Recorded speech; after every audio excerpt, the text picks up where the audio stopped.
Hi friends, this is the Mrs. Wolfie from our Half Acre Homestead. Today I boiled up a whole bunch of bones and to make broth and soup base.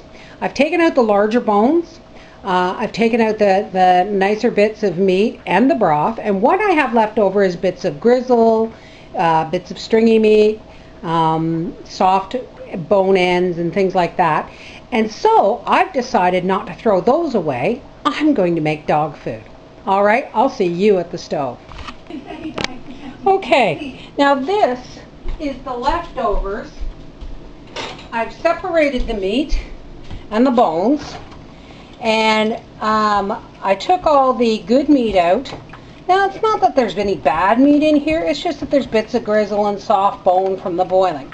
And what I've done now is I've added some water. Now, what I'm going to do is I'm going to bring this, I've added water, I'm going to bring this up to a boil, and then I'm going to add 2 cups of cornmeal. And this 2 cups of cornmeal, now I know everyone, you see the dog food commercials that say, oh, the first ingredient of my dog food is corn and blah, blah, blah, blah. Well, you know what? You know, the kibble that most dogs eat is not the greatest stuff in the world, and it is mass-produced and it is pre-packaged. And why would I throw away this if I can make a really healthy food for my dogs? So, when this comes to a boil, I'm going to add some cornmeal, and then we're just going to let it soak in and cook, and then I'm going to pack it into muffin tins to shape it, and then we're going to dehydrate them. And then, you know, the dogs can have them whenever they're hungry. All right, we'll be back when this comes to a boil. Okay, we've brought to boil our meat and cartilage and all those lovely things that help a dog's bones and teeth and everything to grow. And I've got about a cup and a half to 2 cups of cornmeal here. And I'm just going to sprinkle that in there.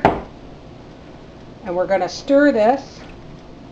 And then I'm just going to let it sit. I'm going to turn the heat off and let it sit.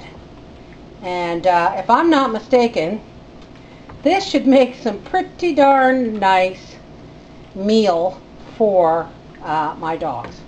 Well, here it is. We've got 4 1-dozen muffin trays, 1 6-muffin tray, and 2 of these little frozen meal dishes from eons ago.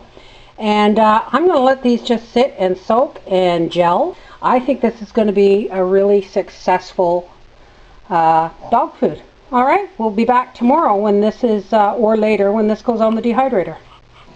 So here it is, folks.